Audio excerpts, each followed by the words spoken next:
कैसे हैं आप लोग।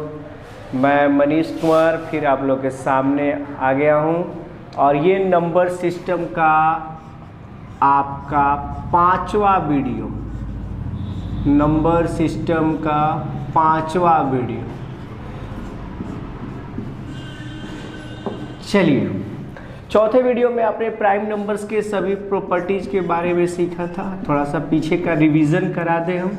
प्राइम नंबर्स के प्रॉपर्टी कुछ आपको याद आ रहे हो, अगर नहीं याद आ रहा है तो उस वीडियो को जरूर देखिएगा। प्रॉपर्टीज़, प्राइम नंबर्स के प्रॉपर्टीज सीखा था आपने। उससे रिलेटेड आपने ये सीखा था कि कौन कौन से प्राइम नंबर अभी तक खोज हो चुके हैं और सबसे बड़ी प्राइम नंबर्स को जाना था। और प्राइम नंबर से रिलेटेड आपने सारी इम्पॉर्टेंट बातें सीखी थी। तो आज प्राइम नंबर से रिलेटेड आज 5वां वीडियो है। तो चलिए 5वें वीडियो में सीखते हैं प्राइम नंबर से रिलेटेड कुछ कंसेप्चुअल बातें। प्राइम नंबर से रिलेटेड कुछ कंसेप्चुअल बातें सीखते हैं। आज हम कुछ कंसेप्ट की बात करते हैं, फिर ध्यान देंगे आप। कुछ कंसेप्ट सीखते हैं। जैसे पहले कंसेप्ट की बात करते हैं, ये क्वेश्चन भी हो सकता है और आप इसको कंसेप्ट भी बोल सकते हैं। यदि, ध्यान दीजिएगा, यदि n+2 और n+4 और n+4, ध्यान दीजिएगा, यदि n+2 और n+4 अभाज्य संख्या है। क्या है? अभाज्य संख्या है। अभाज्य संख्या है, ध्यान देंगे यहाँ पे, अभाज्य संख्या है तो n के कितने मान संभव हैं? ये कंसेप्चुअल क्वेश्चन है। यदि n+2 और n+4 अभाज्य संख्या है तो n के कितने मान संभव है? कितने मान संभव है? संभव का मतलब है पॉसिबल। तो आप ध्यान देंगे तो n+2 और n+4 अभाज्य संख्या, ये कंसेप्चुअल बात है। तो आप n, फिर समझिएगा, n+2 और n+4 ये आपको सभी अभाज्य संख्या होने चाहिए। n भी अभाज्य संख्या होना चाहिए। n का आप 3 एक वैल्यू पुट कीजिए चेक करने के लिए।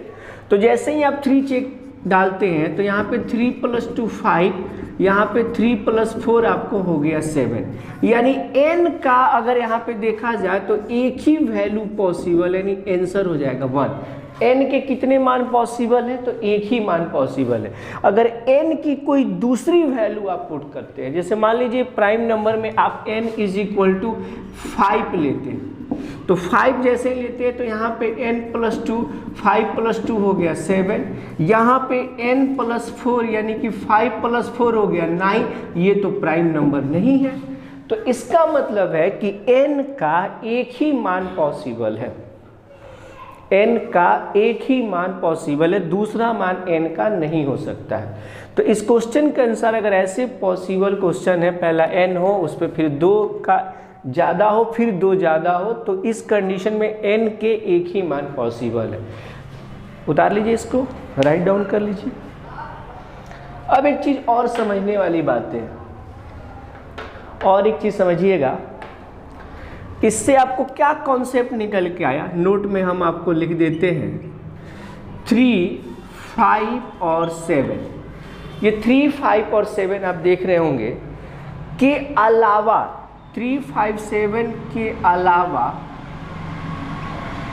अलावा कोई ऐसा प्राइम नंबर नहीं है, के अलावा कोई ऐसा प्राइम नंबर नहीं है, कोई ऐसा प्राइम नंबर नहीं है जिसके बीच 2 का अंतर, जिसके बीच 2 का अंतर हो। कोई 3, 5, 7 के अलावा कोई ऐसा प्राइम नंबर नहीं है जिसके बीच 2 का अंतर हो, 2 का डिफरेंस हो, 2 का अंतर हो। बस दुनिया के यही 3 प्राइम नंबर है जिसके बीच में आपको 2 का डिफरेंस होता है। जैसे 3, 5 और 7, इन दोनों के बीच 2 का डिफरेंस है, इन दोनों के बीच 2 का। अगर इसको आप n से डिनोट करते हैं तो ये आपका n+2 हो जाएगा और ये आपका n+4 हो जाएगा। इसी कंसेप्चुअल पे ये क्वेश्चन था। समझ गए होंगे मेरी बात। अगर आप नहीं समझे हों तो इसको 2 बार देखिए, कंसेप्चुअल बात है।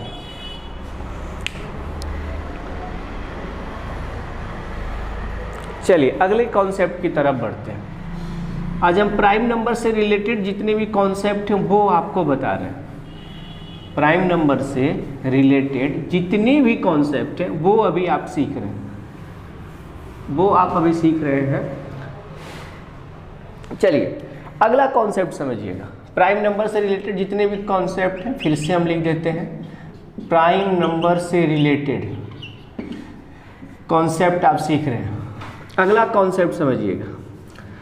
यदि मान लीजिए कि कोई n पूर्णांक हो, अगर n कोई पूर्णांक हो, पूर्णांक का मतलब क्या हो गया, इंटीजर, n कोई पूर्णांक हो तो ध्यान से समझिएगा, यदि या अगर n कोई पूर्णांक हो, पूर्णांक का मतलब तो समझ रहे हैं इंटीजर हो, तो n और 2n के बीच में, यानी इसके दुगुना कर दीजिए, n और 2n के बीच, n और 2n के बीच, n और 2n के बीच कम से कम एक अभाज्य संख्या अवश्य होगी। के बीच कम से कम एक अभाज्य संख्या, कम से कम एक अभाज्य संख्या अवश्य होगी, अवश्य होगी। बहुत इंपॉर्टेंट बात बता रहे हैं, कॉन्सेप्चुअल है कि अगर n कोई पूर्णांक हो तो n और 2n के बीच कम से कम एक अभाज्य संख्या होगी। 2 भी हो सकती है, लेकिन आप क्या समझ रहे हैं, एक की बात हो रही है। जैसे मान लीजिए n = अगर हमने ले लिया 4, कोई भी आप ले सकते हैं, तो 4 के बाद यहाँ पे कोई प्राइम नंबर होगा और 2n का मतलब हो गया 8। तो 4 और 8 के बीच में अगर आप ध्यान देंगे तो यहाँ पे तो बाय डिफ़ॉल्ट 2 प्राइम नंबर है, बाय डिफ़ॉल्ट 2 प्राइम नंबर है। हमने क्या कहा, एक ही हो सकता है, कभी कभी आपको 2 भी आ सकते हैं। तो ये कन्फर्म है कि n कोई पूर्णांक हो तो n और 2n के बीच कम से कम एक प्राइम नंबर जरूर होगा। और भी आप एग्जांपल ले सकते हैं, और भी n आप 5 ले लीजिए, n 5, तो 5 से और यहाँ पे 10, इन दोनों के बीच में देखिएगा 5 से ज़्यादा 7, यही हो सकता है। कोई और होगा क्या प्राइम नंबर 5 और 10 के बीच, नहीं, 7 एक है। तो एक कम से कम एक अभाज्य संख्या मिला कि नहीं आपको, कम से कम एक अभाज्य संख्या आपको मिला ना, कि n और 2n के बीच कम से कम एक अभाज्य संख्या अवश्य होगी। उतार लीजिए इसको, बहुत इंपॉर्टेंट बात है ये भी।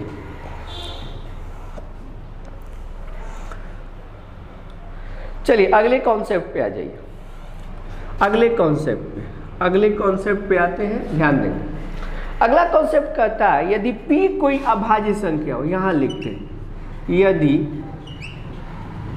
p कोई अभाज्य संख्या हो, यदि p कोई अभाज्य संख्या हो,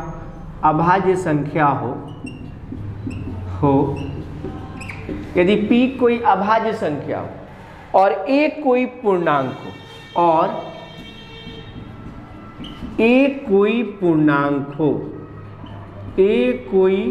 पूर्णांक हो, इंटीजर्स हो, ध्यान से समझेंगे, p कोई अभाज्य संख्या हो और a कोई पूर्णांक हो, तो एक रिजल्ट बनता है a का पावर p माइनस a, ध्यान से समझेंगे। तो a का पावर p माइनस a हमेशा p से पूरी तरह विभाजित होगी, p से पूरी तरह, कंप्लीटली पूरी तरह विभाजित होगी, पूरी तरह विभाजित होगी। ये अगला कॉन्सेप्ट है आपका, फिर से समझ लीजिए। यदि आपके पास, यदि p कोई अभाज्य संख्या हो और a कोई पूर्णांक हो, तो a का power p minus a p से पूरी तरह विभाजित होगी। अब इसको हम लोग थोड़ा सा कैलकुलेशन में समझते हैं कि कैसे भाई, ये मिटा देते हैं, आप लोग नोट कर चुके होंगे। आइए समझिएगा कैसे। कैसे p कोई अगर अभाज्य संख्या हो और ये कोई पूर्णांक हो तो a का पावर p और माइनस a p से कंप्लीटली डिविजिबल होगा और शेष आपका आने वाला है 0। यही तो मतलब है इस बात का। इस बात का मतलब क्या है कि a का power p minus a divided by p, तो रिमाइंडर आपका 0 आने वाला है। यही मतलब है ना। तो आप यहाँ पे कोई भी एक सेलेक्ट कर लीजिए। मान लीजिए p is equal to prime number है तो 5 ले लीजिए और a इज इक्वल टू आप 4, ये आप लेट कर लीजिए। आपने क्या कर लिया, लेट कर लिया कि p इज इक्वल टू 5 और a इज इक्वल टू 4। अब यहाँ पे आप वैल्यू पुट कीजिए, a के जगह 4 और इसका पावर है 5 माइनस a के जगह 4 और डिवाइडेड बाई आपको p, डिवाइडेड बाई कितना 5, तो यहाँ पे शेष आपको 0 आना चाहिए। यही मतलब है। तो 4 का पावर 5 अगर आपको नहीं याद है तो मैं आपको बता दूं कि 4 का पावर 5 जो होता है वो आपका होता है 1024, 1024 होता है। 4 का पावर 5 1024 होता है। अब यहाँ पे जैसे ही आप 1024 पुट करेंगे और माइनस 4 डिवाइडेड बाई 5, तो ये हो जाएगा 1020 डिवाइडेड बाई 5। अगर आप 5 की डिविजिबिलिटी रूल्स जानते हैं, नहीं जानते तो कोई बात नहीं। अगर आप 5 की डिविजिबिलिटी रूल जानते हैं तो 5 की डिविजिबल कंप्लीटली कौन सी होती है, यदि उसके इकाई अंक में 0 हो तो वो संख्या कंप्लीटली 5 से डिविजिबल होती है। कंप्लीट 5 से डिविजिबल होती है। तो ये जब आप डिविजिबल कीजिएगा तो पक्का है कि शेष आपको 0 आने वाला। ये थ्योरी प्रूफ हो गया। देख लीजिए, ध्यान से देख लीजिए कि हमने जो कहा ये आपकी थ्योरी कंप्लीट हो गई। a का power p minus a completely divisible by p, तो शेष आपको आने वाला है 0। हाँ, उतार सकते हैं। चलिए अगले कॉन्सेप्ट की तरफ बढ़ते हैं। अगले कॉन्सेप्ट में आइएगा। प्राइम नंबर का ही कॉन्सेप्ट है अभी, ये आपको समझना होगा। प्राइम नंबर्स के कॉन्सेप्ट चल रहे हैं। अगला आपका है, अगला कॉन्सेप्ट, यदि a तथा b, अगला कॉन्सेप्ट समझिएगा। यदि a तथा b विषम अभाज्य संख्या हो, विषम अभाज्य संख्या, यदि a तथा b विषम अभाज्य संख्या हो, a तथा b विषम अभाज्य संख्या हो, क्या हो विषम यानी ऑड प्राइम नंबर्स। ऐसे तो सभी ऑड प्राइम नंबर्स होते हैं सिवाय 2 के। 2 को हटा दीजिएगा तो बाकी सभी क्या आने वाले हैं, ऑड प्राइम नंबर्स ही आते हैं। यदि a तथा b विषम अभाज्य संख्या हो तो आपके पास 2 केस बनता है तो आप a square minus b square तथा a square plus b square, दोनों विषम संख्या है तो a square minus b square तथा a square plus b square दोनों भाज्य संख्या होती है। दोनों भाज्य संख्या होती है। यहाँ पे एक नई संख्या की बात हो रही है, भाज्य संख्या। भाज्य संख्या होती है।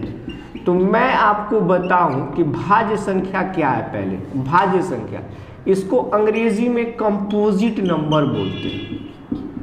अंग्रेजी में इसको कंपोजिट नंबर बोला जाता है। फिर से समझ लीजिए कि भाज्य संख्या अंग्रेजी में इसको कंपोजिट नंबर बोला जाता है। और जब आप कंपोजिट नंबर्स की बात करते हैं तो ऐसी संख्या जिसके 2 से ज़्यादा फैक्टर हो। कंपोजिट नंबर को ऐसे समझ लीजिए कि ऐसी संख्याएं, जैसे हम आपको यहाँ पे बता देते हैं, कंपोजिट नंबर के 2 से ज़्यादा फैक्टर होते हैं। 2 से ज़्यादा फैक्टर, जैसे आप 16 लीजिए तो 16 आपको 1 से डिविजिबल है, 2 से डिविजिबल है, 4 से डिविजिबल है, 8 से डिविजिबल है, 16 से डिविजिबल है। 2 से ज़्यादा फैक्टर है कि नहीं, 2 से ज़्यादा फैक्टर है। तो ऐसी संख्या यानी कि ये 16 जो होगी वो आपको कंपोजिट नंबर कहलाती है। तो यहाँ पे कह रहा है कि a तथा b विषम अभाज्य है, यानी कि ऑड।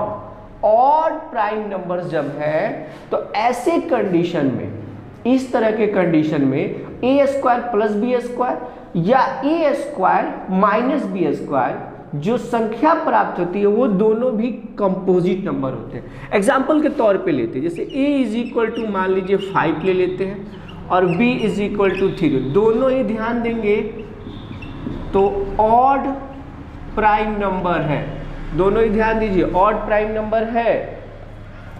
अब आप पहला केस के अनुसार, केस फर्स्ट आप ए स्क्वायर और माइनस बी स्क्वायर, तो 5 का स्क्वायर और यहाँ पे 3 का स्क्वायर, 25 में से 9 घटाइए 16। अभी आपको बताए थे 16 कंपोजिट नंबर होगा, आया कि नहीं? अभी मैंने आपको बताया था कि 16 कंपोजिट नंबर होता है।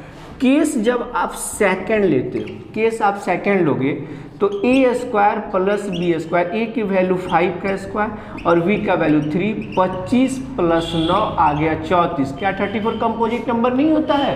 होता है, क्योंकि 34 के यानी 34 के भी 2 से ज़्यादा फैक्टर्स होते हैं।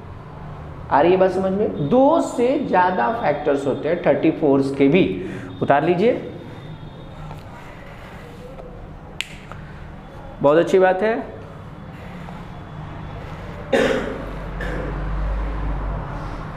एकदम उतार सकते हैं।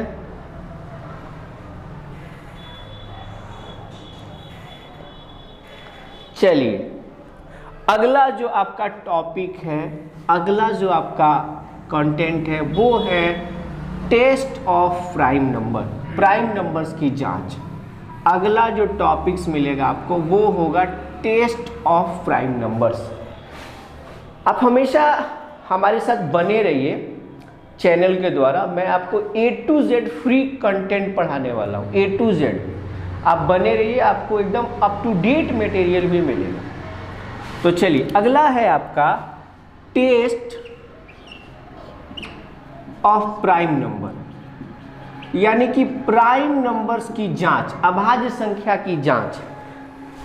अभाज्य संख्या की जांच, जैसे अगर किसी ने क्वेश्चन आपको एक उठाया, 71 एक अभाज्य संख्या है, जैसे मान लीजिए आप एक एग्जाम्पल ले लीजिए कि 71 एक अभाज्य संख्या है, अभाज्य संख्या है, तो कैसे जांच करेंगे? तो इसका सॉल्यूशन समझिएगा। सबसे पहले दी गई संख्या को आप रूट के अंदर अपने मन से कर लीजिए, दी गई संख्या को आप अपने मन से रूट के अंदर कर दीजिए और इस रूट के लगभग वैल्यू को यहाँ पे लिखिए। जैसे 8 का स्क्वायर आपको पता है 64 होता है और 9 का स्क्वायर 81, यानी कि इधर से जब रूट करेंगे तो इसकी वैल्यू 8 है, यानी रूट अंडर 64 की वैल्यू 8 आती है और रूट अंडर 81 की वैल्यू 9 आती है। तो लगभग ये 9 के नज़दीक मान लेते हैं। यानी कि सबसे पहला काम करना है कि उसको रूट के अंदर ले जाइए और रूट के अंदर की वैल्यू जिसके बराबर होती है लगभग वहाँ लिख दीजिए। अब जैसे ही आप 9 लिखे तो इससे जितनी भी छोटी प्राइम नंबर है सब लिखिए। इससे छोटी प्राइम नंबर है 7, 5 और ये 3, ये आपको प्राइम नंबर। इसके छोटे एक और 2 भी होता है, वो भी लिख लीजिए। तो आपने क्या लिखा कि जितनी भी प्राइम नंबर है वो आपने सब लिख दी। ये सभी प्राइम नंबर्स आप लिख दीजिए और एक एक करके आप जैसे 71 में है आप 7 से डिवाइड कीजिए तो शेष कुछ ना कुछ आने वाला है, कंप्लीटली डिविजिबल नहीं होगा तो कट मारिए। 71 को फिर आप डिवाइड कीजिए 5 से, कंप्लीटली डिविजिबल नहीं है। 71 को डिवाइड कीजिए 3 से, कंप्लीटली डिविजिबल, कंप्लीटली होना चाहिए, रिमाइंडर 0 नहीं आना चाहिए, रिमाइंडर आपको 0 आना चाहिए।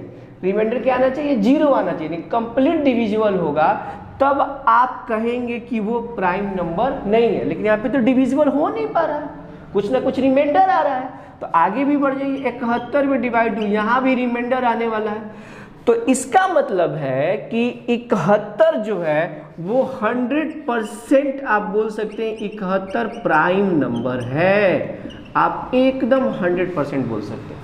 यानी प्राइम नंबर्स चेक कैसे करते हैं कि दी गई संख्या को, फिर से समझिएगा, दी गई संख्या को आप क्या कीजिए कि उसको रूट के अंदर डालिए उसके नज़दीक वाले वैल्यू को लिखिए, उससे छोटे प्राइम नंबर्स को लिखिए, उन सभी प्राइम नंबर से एक एक से इसको डिविजिबल कीजिए। यदि वो डिविजिबल हो जाता है, यदि रिमाइंडर 0 आ जाता है, तब वो बोलिए कि प्राइम नंबर नहीं है। यदि नहीं आता है तो आप 100% बोलिए कि वो प्राइम नंबर है। तो ये बात आप समझ चुके हैं मेरे ख्याल से। चलिए, इसके बाद आपका 2 टॉपिक और है जिसको हम अभी क्लियर करने जा रहे हैं। वो 2 टॉपिक है जुड़वा अभाज्य संख्या, ट्विन प्राइम नंबर। जुड़वा अभाज्य संख्या, ट्विन प्राइम नंबर, जुड़वा अभाज्य संख्या, यानी अगला आपका हेडिंग है ट्विन प्राइम नंबर। समझिएगा किसे कहते हैं, ट्विन प्राइम नंबर्स। हिंदी होगा जुड़वा अभाज्य संख्या। वैसी संख्याएं जो अभाज्य तो हो लेकिन जुड़वा हो, यानी कि लगातार हो। जुड़वा बच्चे समझ रहे हैं ना, जो लगातार होते हैं, सेम वैसे ही कॉन्सेप्ट है, जुड़वा होना चाहिए। यानी कि आप अगर एग्जाम्पल में देखिए तो 3, 5 जुड़वा है, 5, 7, 11, 30, 19 के साथ तो नहीं हो पाएगा, इतना आप रख सकते हैं। ये आपको दिखाई दे रहा होगा कि ये दोनों के बीच का डिफरेंस आपको 2 है। तो इस टाइप्स के नंबर्स जुड़वा अभाज्य संख्या कहलाते हैं। ये आप एग्जाम्पल्स में हमेशा याद रखें। या आप डिफिनीशंस भी लिख सकते हैं कि 2 लगातार अभाज्य संख्याओं के बीच का अंतर केवल 2 लगातार अभाज्य संख्याओं के बीच का अंतर केवल 2 हो तो ऐसी अभाज्य संख्याओं की जोड़ी जुड़वा अभाज्य संख्या कहलाती है। अगला आपका आता है सह अभाज्य संख्या, को प्राइम नंबर। अगला आपका आता है को प्राइम नंबर, जिसको हम लोग बोलते हैं सह अभाज्य संख्या। वैसी संख्याएं जिनका SCF 1 होता है। SCF और LCM मैथ का एक चैप्टर ही है, ये भी हम लोग चर्चा करेंगे। जिनका SCF 1 होता है, सह संख्या हो गया कि वैसी 2 संख्याएं जिनका SCF 1 होता है, जिसमें एक प्राइम नंबर तो कन्फर्म है, रहेगा ही। जैसे एग्जाम्पल में आप ले लीजिए 3 और 8। देखिए ये आपका प्राइम नंबर है, ये कंपोजिट नंबर है। तो इन दोनों के बीच का जब आप SCF निकालिएगा तो 1 आने वाला है। और भी आप एग्जाम्पल्स उठा सकते हैं, और भी एग्जाम्पल 7, 12 ले लीजिए, 7, 12 ले लीजिए, etc। तो आप क्या समझे, आज आपने समझा प्राइम नंबर्स के विशेष प्रॉपर्टी समझा, जो क्वेश्चन जिससे पूछे जाएंगे, जिससे रिलेटेड सवाल आपके एग्जाम में आने वाले हैं, अप टू डेट कॉन्सेप्ट सीखा। उसके बाद आपने ट्विन प्राइम नंबर सीखा, उसके बाद आपने को प्राइम नंबर सीखा। वीडियो अच्छा लगे तो कमेंट में आप बताते रहिए, तभी मैं आगे बनाने वाला हूँ और हर चैप्टर्स को आपको ऐसे ही प्रोवाइड करने वाला हूँ। हाँ, क्वेश्चन पे भी हम लोग आएंगे, क्वेश्चंस को भी मैं आपको देने वाला हूँ, अपडेट क्वेश्चन देने वाला हूँ। तो यहाँ तक आपको कोई दिक्कत ना हो। तो ओवरऑल फिर से हम नंबर सिस्टम के कॉन्सेप्ट की बात करते हैं। ओवरऑल अगर आप नंबर सिस्टम की बात करेंगे, फिर से एक ओवरऑल हम आपको एक वेन डायग्राम बता देते हैं। एक वेन डायग्राम आप समझ लीजिएगा, थोड़ा सा एक्स्ट्रा वेन डायग्राम के थ्रू, वेन डायग्राम के थ्रू आप नंबर सिस्टम को फिर से थोड़ा सा रिवीजन कर लीजिए, जो आपके एग्जाम के लिए होगा। एक इतना बड़ा वेन डायग्राम बनाते हैं, समझिएगा। इसके अंदर ऐसे करके बनाते हैं। इसके अंदर सबसे अंदर बनाते हैं नेचुरल नंबर, समझिएगा इसके कॉन्सेप्ट। फिर इसके बाद एक बनाते हैं नेचुरल नंबर्स के बाद बनाते हैं होल नंबर, ठीक है। फिर उसके बाद आगे बनाते हैं इंटीजर्स, समझिएगा। यहाँ पे हमने लिया इंटीजर्स, क्या लिया, इंटीजर्स। और एक सबसे बाहर वाला जो है, बाहर वाला, उसमें हमने डाला रेशनल नंबर। बाहर वाले में हमने डाला रेशनल नंबर। अब इस ग्राफ का कॉन्सेप्ट समझिएगा। सभी नेचुरल नंबर रेशनल नंबर होंगे, सभी होल नंबर रेशनल नंबर होंगे, सभी इंटीजर्स रेशनल नंबर होंगे। अब समझिएगा, सभी नेचुरल नंबर होल नंबर होंगे, सभी होल नंबर इंटीजर्स होंगे और सभी इंटीजर्स रेशनल नंबर होंगे। ऐसे आप समझ सकते हैं ग्राफ के द्वारा। ये वेन डायग्राम सबसे इंपॉर्टेंट है, जो आधा बात तो ऐसे ही क्लियर कर दे रहा है आपको कि सभी इंटीजर्स यानी सभी, अंदर से पढ़िए, सभी नेचुरल नंबर होल नंबर होंगे, सभी होल नंबर इंटीजर्स होंगे और सभी इंटीजर्स रेशनल नंबर होंगे। ये वेन डायग्राम आपको बहुत इंपॉर्टेंट है, इससे तो बहुत सारे सवाल सॉल्व हो जाएंगे। अब एक बात आती है, सभी फ्रैक्शन जो होते हैं वो रेशनल नंबर के अंदर आते हैं। पहले दिन आपको हम बताए भी थे कि फ्रैक्शन और रेशनल में अंतर क्या है, तो सभी फ्रैक्शन रेशनल नंबर के अंदर ही आते हैं। चलिए ये बात आप नोट कर लीजिए। रियल नंबर आप पहले भी जानते हैं कि रेशनल नंबर और इरेशनल नंबर, रियल नंबर का ग्राफ हम आपको कितनी बार बता चुके हैं कि इसी के अंदर आता है रेशनल नंबर और इसी के अंदर आता है इरेशनल नंबर। रियल नंबर के अंदर दोनों रेशनल, सभी रेशनल नंबर रियल होते हैं, सभी इरेशनल नंबर भी रियल होते हैं। उतारिए, अगर अभी भी कोई डाउट है तो फिर से पूछ लीजिए। और हम आपको नंबर सिस्टम के फैमिली के बारे में पूरा ग्राफ का एक वीडियो बहुत पहले बना के दे चुके हैं। नंबर सिस्टम के फैमिली, पूरे परिवार के बारे में उस वीडियो को देख लीजिएगा, और भी बेहतर तरीके से ऑल अबाउट नंबर्स आपका क्लियर हो जाएगा। तो ये सभी नंबर्स के वीडियो थे जिसमें सिर्फ नंबर के कॉन्सेप्ट सीखे, प्रॉपर्टी सीखे, नंबर से रिलेटेड कॉन्सेप्ट सीखे। अब आगे वाले वीडियो में हम लोग क्वेश्चंस को पकड़ना सीखेंगे, जो अप टू डेट क्वेश्चंस होंगे। आ रही है मेरी बात समझ में? नहीं समझ में आ रही है तो 4 बार वीडियो देखिए और चीज़ों को समझने का प्रयास कीजिए।